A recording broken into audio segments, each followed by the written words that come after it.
एक बहुत ही प्रचलित लोकोक्ति है, होनहार बिरवान के होत चिकने पात। अगर इसे बहुत सरल करके आपको बताऊं तो एक कहावत है कि पूत के पांव पालने में नजर आ जाते हैं। तो मंथन में आज मैंने एक ऐसे ही व्यक्तित्व को आमंत्रित किया है जिनकी काबिलियत उनके बचपन में ही पहचानी जा चुकी है। आज मेरे साथ हैं सदफ खान। सदफ खान एक ऐसी व्यक्तित्व हैं जिन्होंने भारत का प्रतिनिधित्व विश्व पटल पर किया है। यानी अलग अलग देशों में जाकर के उन्होंने अलग अलग कार्यक्रमों के माध्यम से भारत को रिप्रेजेंट किया है, उसका प्रतिनिधित्व किया है। चाहे वो क्लाइमेट चेंज की बात हो या फिर यूथ फेस्टिवल की बात हो या युवा जो पॉलिटिशियंस होते हैं अपने बात को जब वो विश्व पटल पर रखते हैं तो वो किस तरीके से रखते हैं, वो इन सभी कामों में बहुत माहिर हैं। उन्होंने बहुत सारा कार्य किया है जिसको यहाँ बता पाना मेरे लिए बहुत मुश्किल है। बस अब आप इतना समझ लीजिए कि जो व्यक्तित्व आज आपसे मिलने वाली हैं वो लखनऊ की एक बहुत ही प्यारी नगीना है। आपको याद होगा कुछ समय पहले मैंने लखनऊ की एक बहुत ही प्यारी लड़की है जिनका नाम मृणाली है, मैंने उनका इंटरव्यू लिया था और उसके बाद मुझे एहसास हुआ कि लखनऊ में असल में जो ये नवाबों का शहर है, इस शहर में बहुत से नगीने हैं जिन्हें पहचानने की आवश्यकता है और उनसे बहुत कुछ सीखने की आवश्यकता है। तो सदफ खान उनमें से एक हैं और मैं सदफ को देती हूँ एक छोटा सा एक रिक्वेस्ट कि वो यहाँ पे ज्वाइन करें और आपको अपने बारे में बताएं और अपने विजन के बारे में आपको अवगत कराएं। अच्छा सदफ, एक बात बताइए, जब मैं आपके बारे में इंट्रोडक्शन सोच रही थी तो मुझे लगा कि जितना काम आपने किया है, जितनी सी उम्र में आपने इतना काम किया है, उसका इंट्रोडक्शन देने में तो मुझे पूरा आधा घंटा लग जाएगा। तो मुझे सबसे सरल तरीका ये लगा कि मैं सीधा आपसे पूछ लूं कि कोई अगर आपसे पूछता है कि सदफ आप कौन है और क्या करती हैं, तो आप अपने आप को इंट्रोड्यूस कैसे करती हैं? जी मैम। तो सबसे पहले तो थैंक यू, आपने बोला तो अच्छा लगा काफी आपकी तरफ से ऐसे शब्द सुनकर। तो अगर हम अपनी बात करें तो हम लखनऊ से हैं और हमने अपनी पढ़ाई जो है वो जो ग्रेजुएशन है वो पब्लिक एडमिनिस्ट्रेशन लोक प्रशासन से किया बीबीएयू में, और अभी हम अपना पोस्ट ग्रेजुएशन भी वहीं से कर रहे हैं। और अगर हम अपने फ्यूचर की बात करें तो हमें सिविल सर्विसेज में जाना है, और जिसके लिए ही शुरुआत से हमने एक ऐसा ट्रैक पकड़ा कि पहले ह्यूमैनिटीज, उसके बाद फिर ग्रेजुएशन में लोक प्रशासन लेना। और फिलहाल अभी की बात करें तो I am a training lead of Asia Oceania region at YOUNGO, the official youth constituency of United Nations, and I am a director of program at G7 organisation also. And अभी की बात करें तो बहुत सारे प्लेटफॉर्म पे, international platform पर India को रिप्रेजेंट किया है इंटरनेशनल पोडियम पे, जैसे world youth festival Sochi Russia, और इजिप्ट में COP20 साइमुलेशन कॉन्फ्रेंस, जहां पर मेरा रोल था as a chief negotiator Russia, India, Saudi Arabia, China का डिक्लेरेशन तैयार करना, जो कि बाद में COP20 दुबई में पेश किया गया। और अभी फिलहाल मई में हम स्विट्जरलैंड जाने वाले हैं, जहां पे हम इथिक्स इन गवर्नेंस में कैसे आज के कंटेम्प्रेरी वर्ल्ड में इंपॉर्टेंट है, हम उस पर बात करेंगे। और फिलहाल इसी तरह चीजें चल रही हैं। पढ़ाई कहाँ से करती हैं आप इतनी सारी चीजें? मतलब आप याद कैसे रख पाती हैं कि आपको आज किस टॉपिक पर बात करना है और अपने देश को रिप्रेजेंट करना है इतने बड़े प्लेटफॉर्म पे, उसके लिए आपकी तैयारियां कैसे होती हैं? इस तैयारियां तो बहुत हेक्टिक हो जाती हैं, क्योंकि कभी कभी आपको एक ही दिन में तीन चार चीजों को अलग अलग डील करना होता है। एज अ ट्रेनिंग लीड आपको एशिया ओशियानिया की मीटिंग अटेंड करनी है, उसके बाद as a G7 director of programme आपको उनकी समिट्स अटेंड करनी है, बीच में इंटरव्यूज भी देने हैं, और अपनी खुद की पर्सनल पढ़ाई भी करनी है, एग्जाम्स लिखने हैं, ट्रैवल का जो भी केस है, आपको वीजा ऑफिस जाना है, उसके डॉक्यूमेंट्स तैयार करने हैं, उसमें बिजी रहना है, और उसके बाद जो आपकी पर्सनल लाइफ में प्रॉब्लम चल रही है आपको वो भी डील करना है, तो काफी हेक्टिक हो जाता है। बट यही लाइफ है। और जब भी आप कुछ सक्सेसफुल होने की बात करते हैं, आप कामयाबी या आप कुछ करज की खुदा से दुआ मांगते हैं, तो कहीं ना कहीं वो आपको इसी तरीके से देता है कि वो आपको प्रॉब्लम भी देता है ताकि आप थोड़े स्ट्रांग बन जाए, जो आप में इमेच्योरिटी है, बचपना है, वो धीरे धीरे मेच्योरिटी की तरफ बढ़ जाए। अच्छा, कभी आपको ऐसी प्रॉब्लम नहीं हुई कि आप एक लड़की होकर के इतना सारा काम कर रही हैं, तो आपको आपके साथ जो लड़के भी काम करते होंगे, जो साथ में पढ़ भी रहे हैं, तो कभी उनके अंदर वो जेलस फैक्टर आता है कि अरे ये बहुत ज्यादा आगे बढ़ रही है, हम भी तो कर सकते हैं, हम नहीं बढ़ पा रहे, तो वो कुछ आपको उनसे राइवलरी टाइप मिलती है समय समय पर? जी मैम, अगर हमारे क्लासमेट्स या हमारे फ्रेंड्स की बात करें या जो मेरे कलीग्स हैं बात करें, तो उनकी तरफ से तो कभी कोई जेलसी नहीं आई, बल्कि बहुत सपोर्टिव है वो सब। कभी कभी अरे होता है कि आप किसी प्रॉब्लम में फंस जाते हैं, आपके पास टाइम नहीं है, तो वो काफी सपोर्टिव हो जाते हैं कि हम आपका असाइनमेंट लिख देंगे, आप बस अपने पे ध्यान दीजिए, अपनी मीटिंग्स अटेंड कीजिए, तो काफी सपोर्टिव है। बट हाँ, जब लड़की का फैक्टर आता है कि प्रॉब्लम्स क्या आई, तो वो सोसाइटी का जो एक सोसाइटल प्रेशर है वो जरूर आ जाता है। फैमिली की बात करें तो फैमिली की तरफ से कोई प्रेशर नहीं है, शादी का भी कोई प्रेशर नहीं है। इनफैक्ट मैम, मेरे घर में ऐसा सीन है कि अगर कोई भी रिश्तेदार आकर शादी की बात करता है, तो मेरे मम्मी पापा का होता है कि ये दोबारा घर नहीं आने चाहिए। वो इतने वाह। स्ट्रिक्ट है। तो वो कोई प्रेशर नहीं है कि शादी कब करना है, आपकी 23-24 साल हो रही हो कि आप 30 साल के हो रहे हो, कोई दिक्कत नहीं है। बट सोसाइटी का प्रेशर आता है, वो सामने से आके बोलते हैं शादी क्यों नहीं हो रही है, या पढ़कर क्या ही करेगी लड़की, और पढ़ाना इंपॉर्टेंट क्यों है। लेकिन मेरा ये मानना है कि शुरुआत में आप बहुत झगड़े करते हैं, आप लड़ाई करते हैं, और उसमें आप बहुत टाइम वेस्ट करते हैं कि नहीं हम इसलिए पढ़ रहे हैं और मेरा ये गोल है। आप लोगों को समझाने में अपनी एनर्जी और टाइम एफर्ट्स वेस्ट कर देते हैं। बट देखिए, आपको समझना होगा कि वो लोगों के पास बहुत टाइम है, वो 24 घंटे आपसे लड़ सकते हैं, वो 24 घंटे आपसे बहस कर सकते हैं। आपका टाइम लिमिटेड है, आपकी एनर्जी लिमिटेड है। तो आपको वो एनर्जी अपने आप पर, अपने में इन्वेस्ट करना चाहिए, ना कि आपको लोगों को समझाने में। और एक और इम्पॉर्टेंट बात है कि जब आप लोगों को भाषण देते हैं ना कि नई लड़कियों को पढ़ाइए, विमेन एम्पावरमेंट बहुत जरूरी है, उन्हें फिनेंशियल इंडिपेंडेंट इंडिपेंडेंस। बनाइए, लोग नहीं समझते। बट जब आप वो चीज करके दिखाते हो, जब आप एक एग्जाम्पल सेट करते हो, तब लोगों का माइंडसेट चेंज होता है। तो मेरा यही कहना है कि आप वो चीज कीजिए जिससे लोगों में चेंजेस आए उनके माइंडसेट में। मेरा जो ये मोहल्ला है, मेरा जो एरिया है, काफी ऐसी लड़कियां जो हमसे 5-6 साल छोटी हैं, उनकी शादियां हो गई हैं। अच्छा। लेकिन वो नहीं समझ रहे कि आपको पढ़ाना क्यों इम्पोर्टेंट है। आप कितने ही उन्हें भाषण दीजिए, कितना ही समझाइए, बट जब अब वो देखते हैं कि हर न्यूज चैनल में सदफ की हेडिंग आ रही है, मीडिया घर पे इंटरव्यू लेने आ रही है, और इतना रिकॉग्निशन मिल रहा है, तो वो चेंजेस आ रहा है मैम, लिटरली। अब वो लड़कियों को पढ़ाने भेज रहे हैं, पोस्ट ग्रेजुएशन हायर स्टडीज में भी उनको इन्वॉल्व करवा रहे हैं। तो इससे ये पता चलता है कि जब आप चीजें करते हैं तो लोगों में फर्क आएगा। तो आप भाषण मत दीजिए, आप चीजें करिए। अपना जो आपका बिट है, जैसे बोलते हैं डू योर बिट, आप अपना बिट कीजिए, बाकी चीजें अच्छी होंगी। कितनी अच्छी बात आपने बताई सदफ की, आप एक एग्जाम्पल बन गई हैं अपने पूरे एरिया के लिए, कि लोग अब आपको देख करके अपने बच्चों को एटलीस्ट पढ़ने भेज रहे हैं। यही एक खास बात होती है कि अगर कोई लड़की कुछ गलत कदम उठाती है तो उसको देख करके कितने पेरेंट्स अपने बच्चों को घर के अंदर बंद कर देते हैं, और जब वही एक लड़की आगे बढ़ती है और अपना नाम रोशन करे, अपने परिवार का नाम रोशन करे, तो उसको देखकर एक एग्जाम्पल सेट हुआ, तो बाकी लोग भी फॉलो कर रहे हैं। सदफ, ये बात तो हुई कि आपको आपकी फैमिली का सपोर्ट मिल रहा है, और ऐसे बहुत से बच्चे जिनको सपोर्ट नहीं मिल रहा। Yes, आप चूंकि विमेन एम्पावरमेंट की मुझसे बात कर रही थी, मुझे लगता है कि जो यूथ है आजकल, इस यूथ के अंदर एक अच्छी बात यह है कि इक्वालिटी इन्हें समझ में आता है, इन्हें इक्विनिटी समझ में आता है, ये एक साथ बढ़ने में एक दूसरे की मदद कर रहे हैं। जैसे आपने अपने फ्रेंड्स के बारे में बताया कि वो फ्रेंड्स भी आपको सपोर्ट करते हैं, अगर आपके असाइनमेंट्स नहीं हुए तो उसमें भी वो आपकी हेल्प कर रहे होते हैं।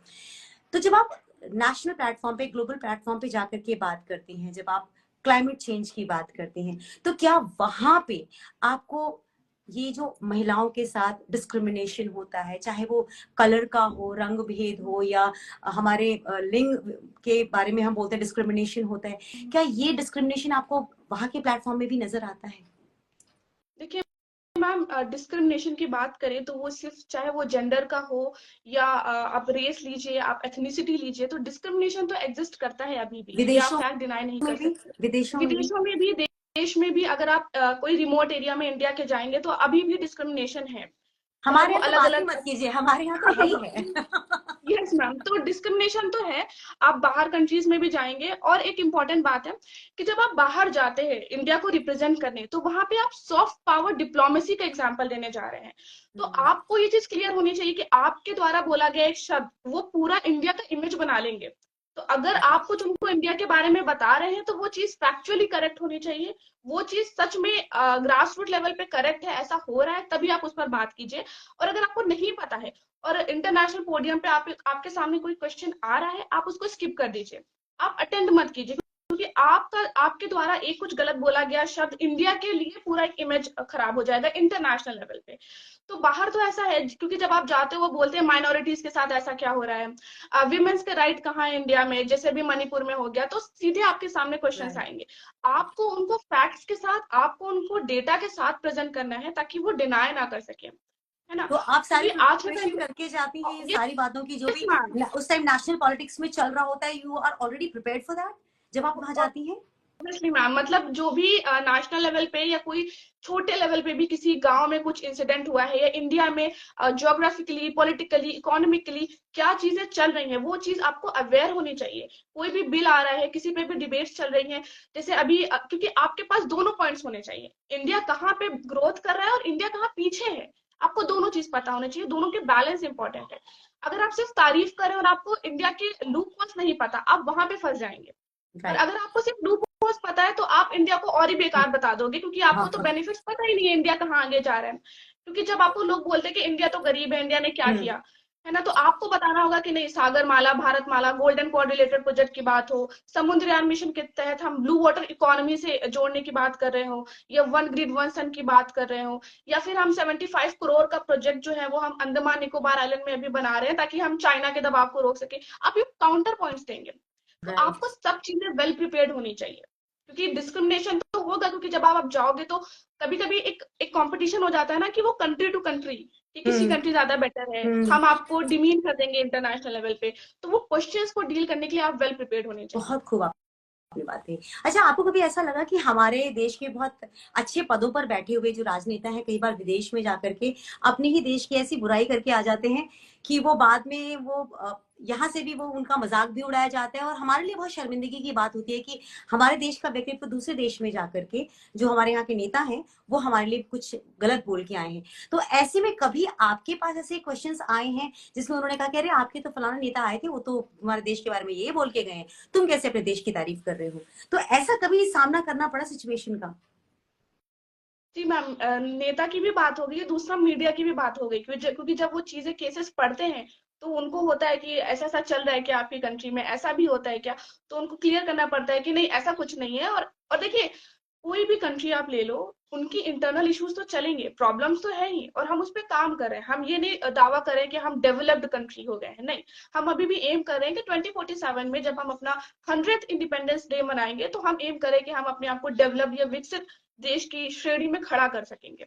तो हम क्लेम नहीं करें, प्रॉब्लम्स है अभी भी, चाहे वो अनएम्प्लॉयमेंट की बात हो, चाहे अभी वो फ्रीडम ऑफ इंडेक्स की बात हो, चाहे क्राइम रेट की बात हो, लेकिन हम उस पर काम कर रहे हैं, वो हमारा इंटरनल मैटर है। और अगर आपसे कोई क्वेश्चन पूछता है इंटरनेशनल पोडियम पे कि आपका कंट्री कहाँ पे स्टैंड कर रहा है, आपने ऐसा ऐसा क्यों किया, तो वही पॉइंट है कि आप बिल्कुल डेटा और फैक्ट्स के साथ रेडी होने चाहिए। आप कोई बातों से चीजें नहीं वहां पे होती इंटरनेशनल लेवल पे कि नहीं हम लड़ रहे, नहीं ये कंट्री अच्छी है वो कंट्री। पूरा फैक्ट और डेटा आपको बताना है, आपको रिपोर्ट्स बतानी है, आपको कमीशन की कि हाँ ये आया था, उसने बोला है कि अकॉर्डिंग टू दिस रिपोर्ट हमारा कंट्री यहाँ पे स्टैंड कर रहा है। तो वो इंपॉर्टेंट है, क्योंकि जब कोई भी नेता या कोई भी पर्सनालिटी इंटरनेशनल लेवल पे जाता है, कोई सेलिब्रिटी जाता है, वो अनजाने में भी कोई एक लाइन बोलता है तो मिस इंटरप्रेट करके बड़ी बड़ी हेडिंग चलाई जाती है। राइट। ये एक प्रोपोगेंडा है ना, क्योंकि आपको समझना होगा कि चाहे वो इंडिया हो या कोई भी अदर कंट्री हो, एक प्रोपोगेंडा चलाया जाता है कि आप वो डेवलपिंग कंट्री हो तो आप वही रह जाओ। तो उसके लिए बहुत इंपॉर्टेंट है कि आप, और मेरी बात नहीं है, जो भी नॉर्मल अगर आप सिटीजन हो इंडिया के, आप वेल अवेयर होने चाहिए। हर कंट्री में आप अगर किसी भी कंट्री में रिजाइड कर रहे हो, आप वेल अवेयर होने चाहिए कि अपनी कंट्री में क्या चल रहा है, पॉलिटिकली और इकोनॉमिकली क्या चल रहा है। और गवर्नमेंट हो या ओपोजिशन हो, आपको दोनों के अच्छे साइड बुरे साइड पता होने चाहिए कि कहाँ पे कमियां आ रही हैं, आप उन पे बात कीजिए। क्योंकि देखिए, बड़ी बड़ी बातों से चीजें नहीं होंगी, छोटी छोटी कोशिशों से चीजें बदलेंगी, बड़ी बड़ी बातें मत कहिए। तो आप उस पे काम कीजिए और मिल के आगे आइए, क्योंकि हम भूल जाते हैं अक्सर कि हम सबने एक ओथ ली थी, शपथ ली थी, that we the people of India, हम भारत के लोग। तो जब आप गवर्नमेंट या ऑर्गेनाइजेशंस पे उंगली उठाते हैं तो वो अपना काम कर रहे हैं, जहां गलती है आप उन्हें टोकिए, आप आपके पास राइट है। बट आपकी भी एक जिम्मेदारी है, क्योंकि आप भी एक सिटीजन है, तो आप वेल अवेयर रहिए, जमीनी स्तर तक लोगों को इंफॉर्मेशन पहुंचाइए। बहुत सी स्कीम्स हैं बट वो ग्रास रूट लेवल पे नहीं पहुंच रही हैं, ब्यूरोक्रेसी अभी भी रेटिफिज्म के अंदर में है, अभी भी ट्रांसपेरेंसी नहीं आ रही है, लोगों तक स्कीम के फायदे नहीं जा रहे हैं। तो आप यूथ हैं, आप युवा हैं, आप लोगों को जागरूक कीजिए। बहुत अच्छी बात आपने कही। देखिए, मृणाली भी जुड़ी हैं और वो कह रही है my two favourites. Thank you Mrinali. मैंने इंट्रोडक्शन में भी आपका जिक्र आज किया है बिकॉज मुझे लगा कि लखनऊ में ये दो हीरे हैं जिनसे मैं रूबरू हुई हूँ, न जाने कितने और हीरे वहां पड़े हुए हैं जिन्हें मुझे ढूंढना होगा जल्दी ही। तो चूंकि आप जिस तरह से आप पॉलिटिक्स के बारे में बहुत क्लैरिटी से बात कर रही हैं, आपका विजन, आपने कुछ प्लान किया है या आप भारत को कहाँ देखना चाहती हैं आने वाले चंद सालों में? क्योंकि देखिए जो अभी की सिचुएशन चल रही है, अभी एक ऐसा स्टेज है जहाँ पे सब कुछ हिल-डुल रहा है। मतलब भूकंप वाला स्टेज है इस वक़्त। लोग थोड़े से इनसिक्योर फील कर रहे हैं, कुछ लोग किसी खास पार्टी को लेकर के आवाज उठा रहे हैं। तो अभी एक ऐसा माहौल है जिसमें डर भी है, जिसमें विश्वास भी है, और कुछ लोगों में कंफ्यूजन है कि हम किस तरफ जाएं, क्योंकि अभी समझ नहीं आ रहा कि नदी की धार जो है वो किस तरफ को है। तो आप एज अ यूथ, आपको क्या लगता है कि भारत आने वाले चंद सालों में कहाँ होगा आप लोगों के एफर्ट्स के साथ? तो आपके क्वेश्चन को दो पार्ट में डिवाइड करते हैं। पहला तो जो आपने पॉलिटिकल पार्टी को बोला कि किधर जा रहा है यूथ क्या, और दूसरा कि हम क्या सोचते हैं कि फ्यूचर ऑफ इंडिया कैसा दिखना चाहिए। तो जब पॉलिटिकल पार्टी की बात आती है तो मेरा तो यही स्टैंड रहता है कि be loyal to the constitution of India, not to any political party. Lovely. और दूसरा स्टैंड ये है कि देखिए, आप कोई भी पॉलिटिकल पार्टी हो, अगर वो कोई पॉलिसी या बिल पे बात कर रहा है तो आप उसके फायदे नुकसान देखकर सपोर्ट कीजिए। आपको वो देखिए, अगर कोई स्कीम आ रही है किसी पॉलिटिकल पार्टी की, जैसे अभी कोई ट्रिपल तलाक की बात हुई, या कोई भी ऐसा बिल है जो आपको लग रहा है वो सही था, आप उसको सपोर्ट कीजिए इररिस्पेक्टिव ऑफ द थिंग कि वो किस पार्टी के द्वारा आया। बट अगर कोई बिल आ रहा है जिससे देश का नुकसान हुआ है, जिसके जो अगेंस्ट में पॉइंट ज्यादा है, तो आप उसके खिलाफ बोलिए। अगर आप किसी पार्टी को सपोर्ट भी कर रहे हैं तो आपको ऐसे सपोर्ट करना है कि जहां पे वो गलती करे आपको बोलना है। ऐसा नहीं करना है कि आपको काश, बिल्कुल ब्लाइंडली सपोर्ट कर लेना काश लोग है ना। ऐसे होते, इतने ओपन होते। बहुत अच्छा लगता कि गलत को गलत बोलना आना चाहिए। जी। दूसरी चीज ये भी है कि लोगों को ये समझना होगा कि anti party is not anti national. आप किसी भी पार्टी के खिलाफ अगर आप कुछ बोल रहे हैं तो आप देश के खिलाफ नहीं बोल रहे हैं। और किसी भी कोई भी पार्टी आ जाए, क्योंकि देखिए गवर्नमेंट तो आती जाती रहेंगी 5 साल बाद, ठीक है, कोई भी गवर्नमेंट आ जाए, जो जनता है, जो मीडिया है, उसको स्ट्रांग रहना चाहिए। क्योंकि कल को कोई भी गवर्नमेंट आएगी, आप जो है, क्योंकि मेन पावर तो हमें ही दिया गया था ना हम्म। कॉन्स्टिट्यूशन में, जो सबसे पावरफुल है वो तो पीपल ऑफ इंडिया है, बट वो कभी ना कभी कहीं ना कहीं भूल जाते हैं। तो हमें इस तरीके से सिस्टम करना होगा, क्योंकि अभी देखिए हमने बोला कि ब्यूरोक्रेसी में ट्रांसपेरेंसी नहीं है, रेड टेपिज्म है, जमीनी स्तर तक नहीं जा रही है स्कीम्स। तो उसके लिए यही प्रॉब्लम आ रही है ना कि जो इंडिया का जो हम गोल टारगेट कर रहे हैं वो पूरे नहीं हो पा रहा है, इसी वजह से, क्योंकि चीजें नहीं पहुंच रही लोगों तक। दूसरा पॉइंट ये आता है कि मेरा क्या एम है कि इंडिया क्या होगा। तो देखिए, हम सभी टारगेट कर रहे हैं कि 2047 में जब हम अपना 100th इंडिपेंडेंस डे मनाएंगे तो इंडिया को हम एज ए डेवलप्ड कंट्री की तरह देख सकें। और उसके लिए देखिए सबको आगे आना होगा, सबको। और एक क्वेश्चन करना होगा कि हम क्या कर सकते हैं, क्योंकि छोटी छोटी चीजें फिर मिलके वो 1+1 11 वाला हो जाता है, 1+1 2 नहीं होता। तो हम सबको मिलना होगा। देखिए अभी क्या है कि हम लगभग 190 देशों से 7500 वस्तुओं को इंपोर्ट करते हैं, एक्सपोर्ट करते हैं। 190 देशों को हम 7500 वस्तुएं एक्सपोर्ट करते हैं, और 140 देशों से 6000 लगभग वस्तुएं मंगवाते हैं। हमें क्या करना है, इन 6000 वस्तुओं का विकल्प अपने भारत में बनाना होगा।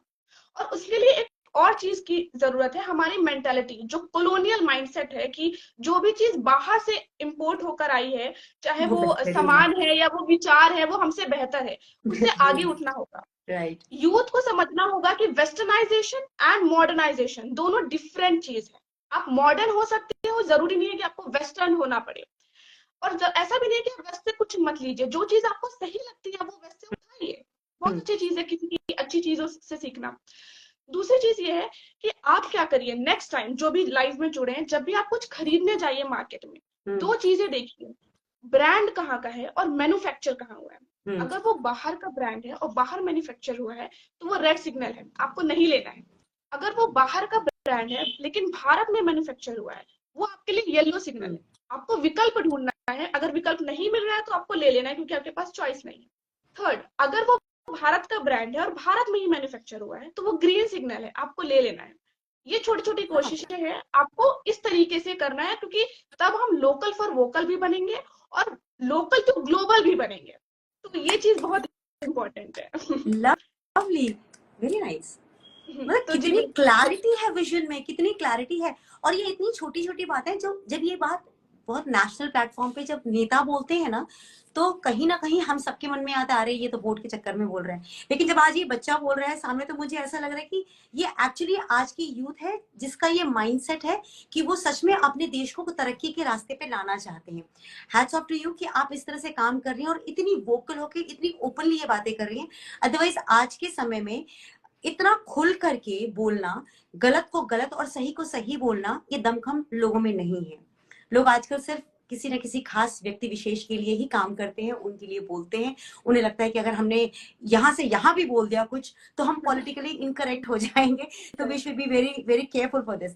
पर आपने जिस तरह से बोला, मुझे लगता है कि आज की युवा पीढ़ी बहुत ओपन है, विद क्लैरिटी ऑफ माइंड वो काम कर रही है। मैं आपसे आपका मोटिवेशन जानना चाहूंगी कि कौन है ऐसा व्यक्ति जो आपको इतना मोटिवेट करता है, जिसने आपकी लाइफ को इन्फ्लुएंस किया है? तो मेरा जो मोटिवेशन है वो तो मेरे पेरेंट्स हैं, मतलब मेरे मम्मी पापा, मेरे माँ बाप। क्योंकि मतलब वो जिस तरीके से सपोर्ट करते हैं कि मतलब कोई शादी की कोई प्रेशर नहीं है, अगर आप फेल भी हो जाएंगे तो कोई प्रेशर नहीं है। घर में ऐसा माहौल है कि आप ट्राई करिए। हाँ। ट्राई करने को बहुत इंपॉर्टेंस दी जाती है मेरे घर में। आप ट्राई करिए, किसी भी फील्ड में ट्राई कर रहे हैं, अगर आप फेल भी होंगे, आप 10 बार फेल होंगे, कोई सवाल नहीं पूछेगा। तो ये बहुत अच्छी चीज है और ये पेरेंट्स को भी सीखना है। आज के टाइम पे वो एक कंपटीशन करते हैं, आपका बच्चा सुसाइड कर रहा है, वो डिप्रेशन में जा रहा है, मत कीजिए। मेरे घर में बहुत ओपनली है कि अगर आपको पढ़ना है आप पढ़िए, जिस चीज में जाना है। हम 3 भाई बहन हैं, तीनों की फील्ड अलग है। मेरा ह्यूमैनिटीज लेना, उसके बाद सिविल सर्विसेज में जाना। मेरी बहन है, उसने कॉमर्स लिया, वो एमबीए कर रही है। मेरा छोटा भाई है, उसने साइंस साइड लिया और अभी वो इकाना स्टेडियम में क्रिकेट प्रैक्टिस कर रहा है। हम वाह। तीनों डिफरेंटली हैं। तो इस चीज की आजादी माँ बाप से मिली है, तो वो पेरेंट्स की भी जिम्मेदारी है। क्योंकि आज बहुत डिप्रेशन बढ़ रहा है, सुसाइड रेट बढ़ रहा है, तो आप बच्चों से बात कीजिए कि वो क्या करना चाहते हैं। वो कोई प्रेशर नहीं होना चाहिए। हमें सिविल सर्विसेज करना है क्योंकि बचपन में हमने सपना देखा था। जब स्कूल जा रहे थे, वो ब्लैक एम्बेसडर देखी थी और पूछा था मम्मी से कि इसमें कौन है, तो उन्होंने बोला था जिला अधिकारी। उस टाइम नहीं पता था कि क्या होता है, बट वो चीज वहां से आई। किसी ने प्रेशराइज नहीं किया किसी चीज को लेके। Pressure pressure pressure tongue slip हो रही है, तो हाँ। आप मत कीजिए। दूसरा एक पॉइंट ये आता है कि मेरे घर में एक ऐसी चीज है कि अगर आपको कोई टेस्ट भी है, कोई एग्जाम भी है, अगर आप टेंशन में हैं और आप बोल रहे हैं कि हमें नहीं देना और बहुत सारा प्रेशर आ रहा है मेरे पे, तो घर पे आता है आप एग्जाम छोड़ दो, वाह। आप टेस्ट छोड़ दो। क्योंकि उनका कहना है कि एग्जाम, पढ़ाई, test, they are a part of your life, आपकी लाइफ में ही है ओवरऑल। तो वो चीज का जो सपोर्ट है मेरे पेरेंट्स से मिला, तो वही मेरा एक सपोर्ट सिस्टम है, वही मोटिवेशन है। और दूसरा ये है कि हेटर्स भी जो बोलते हैं कि कुछ नहीं होगा तुम्हारा, कुछ नहीं कर सकती, देखते हैं क्या करोगी, तो वो जो आपको टाइम टू टाइम मोटिवेशन का डोज देते हैं ना, वो कोई नहीं दे सकता। तो मेरा मानना है कि आपको मोटिवेशन की भी जरूरत है, आपके जो सपोर्टर्स हैं, और आपको हेटर्स की भी इक्वली इंपॉर्टेंट है आपके लिए। क्योंकि वो आपको टाइम टू टाइम मोटिवेट करते हैं जब आपका मन नहीं करता। क्योंकि देखिए, आपका भी मन करता है कि हम भी मूवी देखें, हम भी सो जाते हैं, हम भी पार्टी करते हैं, हम भी। तो वो चीज आप तब आपके हेटर से याद आते हैं कि उन्होंने बोला था कि लड़कियां क्या करेंगी, और पढ़ाना तो पैसे वेस्ट करना है लड़कियों को। तो वो भी एक मोटिवेशन है। दूसरा ये है कि जब आप आगे बढ़ते हैं, तो आप पे एक जिम्मेदारी आ जाती है कि अगर आप एक गलती करेंगे ना, तो 10 लड़कियों के लिए आप रास्ता रोक दोगे। राइट। तो अभी अगर हम पीछे हटना चाहें भी कि नहीं हमें नहीं करना, गिव अप करना है, तो वो 10 लड़कियों की गलती नहीं थी, बट वो उनके रास्ते बंद हो जाएंगे मेरी वजह से। तो उनके लिए भी मुझे आगे बढ़ना पड़ेगा, तो वो भी एक मोटिवेशन है। क्या बात है सदफ। सदफ, आपसे बात करने के बाद मुझे ऐसा लग रहा है कि मैं कभी ये सवाल पूछती नहीं हूँ, आपकी मम्मी डैडी करते क्या हैं? क्योंकि मुझे लग रहा है कि आपकी नींव बहुत स्ट्रांग है, तो वो जो आपको बिल्कुल। जो स्ट्रेंथ जहां से मिल रही है वो करते क्या है? जी बिल्कुल मैम। तो मेरी जो मम्मी है वो होम मेकर है, और मेरे जो पापा हैं वो बिजनेसमैन है। लेकिन आपकी एक जो मम्मी होम अपब्रिंगिंग मेकर नहीं है, आपकी मम्मी डेस्टिनी मेकर है। मतलब उन्होंने जी आपकी मैम बिल्कुल। किस्मत को डिजाइन कर दिया। आई एम सो ग्लैड कि आपकी, क्योंकि हम अक्सर माँ के साथ ज्यादा रहते हैं, पापा का इन्फ्लुएंस बहुत होता है, पर माँ के साथ हम जुड़े ज्यादा होते हैं। तो बहुत जी अच्छा, बहुत अच्छी अपब्रिंगिंग है आपकी। Very nice. बिल्कुल उन्हें मैम, मेहनत से मतलब बोलिएगा। बचपन से, मतलब मेरे घर पे ऐसा चीज है कि जितने भी फेस्टिवल होते हैं, होली, दिवाली, ईद, बकरीद, क्रिसमस, खिचड़ी, सारे सेलिब्रेट होते हैं।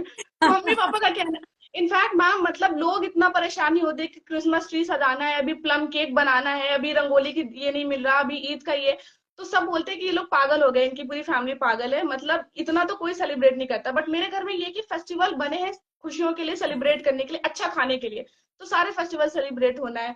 कुछ भी ऐसा नहीं है कि जेलसी का नहीं सिखाया गया कि आप कोई कामयाब हो रहा है तो आप उससे जलन करिए। कभी ये नहीं सिखाया गया कि अगर आप फेल हो जाएंगे तो आप क्या करेंगे, नहीं, गलती करिए तो आप माँ बाप को बता सके, इतना लेवरेज दिया गया है। जैसे कि मेरे पापा ने मेरे भाई को बोला जब उसका हाई स्कूल था कि बेटा आप 5 बार फेल हो गए हाई स्कूल, हम कुछ नहीं बोलेंगे, बट 6 बार में, छठी बार में आप पास हो जाना, वरना बोलेंगे इनका लड़का 6 बार लगातार फेल हुआ।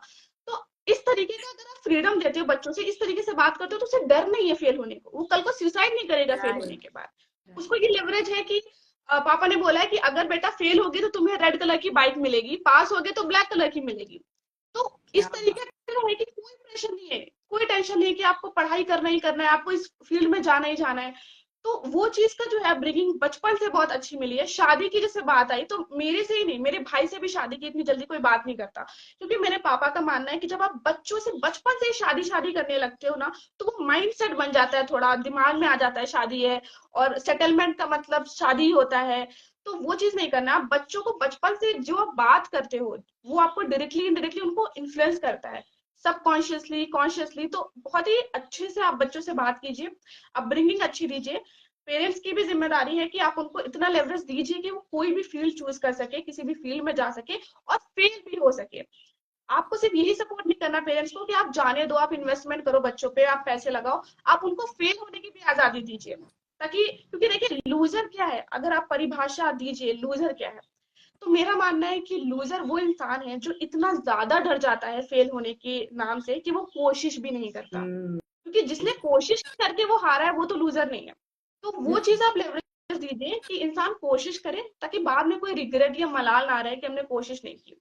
तो उस चीज का है। तो मेरे पेरेंट्स बहुत सपोर्टिव हैं कि आप कुछ भी कीजिए, एक लड़की होकर भी आप अकेले इंटरनेशनली ट्रैवल कर रहे हैं, आप इतनी कॉन्फ्रेंसेस अटेंड कर रहे हैं, तो कुछ भी ऐसा नहीं है। सोसाइटी ऑफ कोर्स बोलती है अकेले जा रही है, कहाँ रुकेगी, क्या स्टे होगा, कैसे, क्या सिक्योरिटी का कंसर्न है, बट फैमिली हमेशा सपोर्ट करती है कि तुम जाओ, हम देख लेंगे। So nice, so nice. आपकी मम्मी डैडी को तो एक्चुअली मुझे लगता है कि पब्लिकली लोगों को समझाना चाहिए और उन्हें प्लेटफॉर्म पे, पब्लिक प्लेटफॉर्म पे आकर के बात करनी चाहिए कि अपब्रिंगिंग अगर किसी बच्चे की आपके जैसे हो तो वो बच्चा क्या नहीं कर सकता। एंड दिस इज बिल्कुल। सो नाइस कि उनके उनके विचारों में इतनी क्लैरिटी है, तभी आपके अंदर इतनी क्लैरिटी है। Thank you so much. मुझे लगता है कि आपसे मेरे पास कुछ सवाल ही नहीं बचे आपसे पूछने के लिए, क्योंकि आपने वो सब मुझे बता दिया जो असल में जिनकी जरूरत आज की युवा पीढ़ी को भी है। और युवा पीढ़ी ही नहीं, मुझे लगता है माँ बाप को सबसे ज्यादा जरूरत है उस क्लैरिटी की, उस बिल्कुल। विजन की, जिस विजन से अगर वो अपने बच्चों को पालें तो बच्चा सदफ की तरह बनेगा। दिस इज सो बिल्कुल। नाइस। हमसे बेहतर बनेगा। हाँ, मतलब मेरे लिए तो इस वक्त बेहतरीन आप हैं, तो मैं तो आप ही का एग्जाम्पल दूंगी ना। अच्छा सदफ, एक बात बताइए चलते चलते, एक छोटा सा सवाल का जवाब जरूर दीजिएगा। कभी जब मुश्किलें बहुत बढ़ जाती हैं, अंधेरा बहुत आ जाता है जीवन में, जैसे आपने कहा छोटी छोटी लाइफ में प्रॉब्लम्स भी आ जाती हैं, इतना काम कर रहे हैं, उस वक्त अपने आप को बाहर निकालने के लिए आपका सक्सेस मंत्रा क्या होता है? तो मैम काफी चीजें, पहला तो ये कि मम्मी से बात करना, पेरेंट्स के सामने जो भी प्रॉब्लम है उनसे बात करो तो काफी रिलैक्स हो जाते हैं, क्योंकि वो जो सोल्यूशन देते हैं कि ठीक है, जो चीज आपके हाथ में है आप वो चीज करिए, नहीं हाथ में है तो सोचने का कोई फायदा नहीं है। अभी वीजा को लेके कॉम्प्लिकेशंस चल रहे हैं कि पता नहीं मेरा वीजा स्विट्जरलैंड का लगेगा कि नहीं, तो हम काफी परेशान है उसको लेके। हम्म। तो घर वाले उसमें भी है कि हाँ आप टेंशन मत लो। या कभी जैसे अभी एक इंसिडेंट है, थोड़ा सा टाइम लगेगा हाँ हाँ, इसको प्लीज शेयर बोलिए करने ना, में। बोलिए बोलिए। 12th के टाइम पे जब मेरा बोर्ड एग्जाम था, तो थोड़ा कंफ्यूजन हो गई, और मॉर्निंग में पेपर था, हमें लगा इवनिंग में है, तो हम सो रहे थे। कॉल आती है कॉलेज से कि उसका पेपर चल रहा है, तो पापा के पास कॉल आती है, पापा फोन काट देते हैं, पापा बोलते हैं इसने रात भर पढ़ाई करी है, सदफ को मत उठाओ वो डिस्टर्ब होगी। तो मेरे घर में नींद को भी बहुत इंपॉर्टेंट देते हैं कि कोई सो रहा है तो उसको सोने दो अच्छे से। तो दोबारा कॉल आती है, पापा फोन नहीं उठाते, मेरे से बात नहीं कराते। फिर मम्मी पे कॉल आती है, मम्मी फोन उठाती है, मैनेजर सर बात करते हैं और वो बोलते हैं कि 1 घंटे से पेपर चल रहा है उसका बोर्ड का और वो कहाँ है। तो मम्मी हमें फोन देती है कि सदफ बात करो। तो हम सर से बात करते हैं, सर बोलते हैं कि बेटा क्या कर रहे हो, तो हम बोलते हैं सर हम सो रहे हैं। तो बोलते हैं बेटा आपका 1 घंटे से पेपर चल रहा है और आप सो रहे हो। तो हम बोलते हैं नहीं सर, इवनिंग में पेपर है, हमने पूरा पढ़ाई कर ली है, हम शाम को पेपर देने चले जाएंगे। वो बोले बेटा आप एक बार चेक करो। तो जब हम उठ के अपना एडमिट कार्ड चेक करते हैं, तो मैम वो लिटरली सुबह का पेपर होता है। और उस टाइम पे इतना रोते हैं हम, इतना ज्यादा पैनिक कर जाते हैं, क्योंकि पूरे साल की मेहनत होती है। आपने बोर्ड एग्जाम्स, क्योंकि वो लाइफ के आपके पहले एग्जाम्स होते हैं, रात भर पढ़ाई करी थी हमने और ये सोचा था कि सुबह अच्छा पेपर लिखेंगे, और मेरा ऑलरेडी 1 घंटा जा चुका है। सेंटर अभी आधा घंटा दूर पे है, अगर हम जल्दी जाएंगे तब भी 1.5 घंटा पेपर छूट जाएगा। बट जल्दी जल्दी उठते हैं, हम नानी के घर पे होते हैं, सब जल्दी जल्दी तैयार करते हैं, हम जैसे भी होते हैं वैसे ही चले जाते हैं। पापा लेकर बाइक से जा रहे होते हैं ताकि कोई ट्रैफिक का इशू ना आए, फिर भी बहुत ट्रैफिक मिलता है। पूरा रास्ता आधा घंटा हम रोते हुए जाते हैं, और पापा ये समझाते हैं कि देखो, क्रिकेट में विकेट गिर जाता है बट लास्ट में भी अगर कोई बैट्समैन खड़ा रहता है वो मैच जिता देता है। फिर पापा पूरे रास्ते समझा कर ले जाते हैं कि बेटा क्रिकेट की तरह लेना इसको, कि आपके सारे विकेट्स गिर चुके हैं, आपकी टीम बहुत वल्नरेबल साइड पे है, बट आपको खेलना है। जो भी बॉल थी जो आपको छोड़नी थी वो बॉल चली गई है, अब जो आपके पास बॉल बची है आपको अच्छे से खेलना है और जिताना है मैच। पर उस टाइम में मैम कुछ समझ में नहीं आ रहा था, और ये फैक्ट है कि जब आप पे प्रॉब्लम आती है उस टाइम पे आपको कोई कितना ही अच्छा समझाए कि जो होता है अच्छे के लिए होता है, और ये वो आपको नहीं समझ में आता उस राइट। टाइम पे, वो बाद में रियलाइज होता है। तो फिर उस टाइम पे फिर हम जब सेंटर पहुंचते हैं तो 2 घंटे छूट चुके होते हैं। 3 घंटे का पेपर मेरा था सोशियोलॉजी का, 1 घंटा बचता है। सेंटर पे मेरे टीचर खड़े होते हैं ताकि वो एब्सेंट ना लगा दे मेरा। फिर वो भी समझाते हैं कि बेटा पेपर पूरा लिखना, भले थोड़ा थोड़ा करना। क्लास में जाते हैं, स्टिल हम कुछ नहीं लिखते, हम रो रहे होते हैं। मैम आती, बोलती बेटा आप बीमार थे, बोलती नहीं मैम हम सो रहे थे। तो उसके बाद वो हंसने लगती है। उसके बाद फिर जब पेपर मिलता है तो सारे क्वेश्चन दिमाग में थे कि सब करना है, कुछ छोड़ना नहीं है, तो मैंने सारा पेपर लिखा, और वो आधे घंटे में पेपर मेरा हो गया, क्योंकि इतनी जल्दी जल्दी और बहुत थोड़ा सा लिख रहे थे हम। अच्छा। उसके बाद मेरे में ये दिमाग आया कि अभी हमारे पास 30 मिनट और बचे हुए हैं, तो अब हम कर क्या सकते हैं नंबर्स को और ज्यादा गेन करने के लिए। फिर हमने क्या किया, पूरी कॉपी में जो 36 to 40 पेजेस थे, नंबरिंग की 1 2 3 4 5 to 40। उसके बाद हर क्वेश्चन के नीचे to be continued page number 16, फिर वहां से question to be continued page number, सारे क्वेश्चंस को टू बी कंटिन्यूड करके लिखा। इसका दो रिजल्ट हो सकता था। पहला कि वो एग्जामिनर कट कर देगा कि इसने क्यों इस तरीके से किया, क्यों पूरा कॉपी बर्बाद कर दी। दूसरा ये था कि वो समझेगा कि उसने सारे क्वेश्चंस को दोबारा लिखा है, तो माइट भी कोई प्रॉब्लम रही हो। और यही हुआ, मेरे उसमें आउट ऑफ 100 95 मार्क्स आए। ओ माय मार्कशीट अभी गॉड। भी है। Oh my God. तो अब ये लगता है कहीं ना कहीं कि जब आपकी लाइफ में कोई प्रॉब्लम आती है तो उस टाइम आप बोलते हो या खुदा मेरे साथ ऐसा क्यों हो रहा है। बट कहीं ना कहीं वो प्रॉब्लम्स आपकी स्टोरी को इंटरेस्टिंग बनाने के लिए आई होती है, क्योंकि अगर मेरे साथ वो ऐसा इंसिडेंट नहीं हुआ होता तो आज आपके साथ हम ये शेयर नहीं कर रहे होते, और मेरी स्टोरी काफी बोरिंग हो गई होती। तो हर कामयाब आदमी की स्टोरी इंटरेस्टिंग हो, उसके लिए भगवान उसकी लाइफ में बहुत सारी प्रॉब्लम्स भेजते हैं। आप इस तरीके से लीजिए, ऐसा माइंडसेट रखिए, क्योंकि माइंडसेट सब कुछ है। तभी जब से मेरी कोई शुरुआती डिबेट में, जब हम लखनऊ यूनिवर्सिटी गए तो वहां पे सब एडवोकेट्स ब्लैक कोट पहन के डिबेट्स के लिए आए, मोटी मोटी बुक्स लेके। तो मेरा ये रिएक्शन था कि हम इनसे कैसे कम्पीट हाँ। करेंगे। लेकिन उसमें हम जीत गए बाद में जाके। तो बाद में ये रियलाइज हुआ कि सब कुछ माइंड गेम रहता है। आप जब खुद को, जब देखिए जब भी आप कहीं जाइए, आप ये तैयारी ऐसे करिए कि आप कभी भी लाइफ में जीते नहीं है, लेकिन जब आप परफॉर्म करिए तो आप ऐसे करिए कि कभी भी आप हारे ही नहीं है। तो वो चीज आपके माइंड में होना चाहिए। क्या बात है सदम, बहुत मजा आया आपसे बात करके। मुझे ऐसा लगता है कि सिविल सर्विसेज में जो आप जाने की तैयारी करी, आप बहुत अच्छा कर रही हैं, साथ ही आप बहुत अच्छी देश की नेता भी बन सकती हैं। इस पर भी थोड़ा फोकस थैंक यू सो करिएगा। मच। ओके। सदम, आपसे पॉइंट बात याद करके रखिएगा। बहुत मजा आया, बहुत मजा आया, और बहुत मोटिवेटिंग आपकी लाइफ है, और आपकी बातें भी बहुत मोटिवेटिंग है। आपका बहुत बहुत शुक्रिया, बहुत बहुत शुक्रिया। Thank you so much. Thank you. See you soon. आप जब दिल्ली आए तो मुलाकात करेंगे। बिल्कुल मैम, बिल्कुल। Thank you thank you so सदम, thank you for your time, much. Thank you.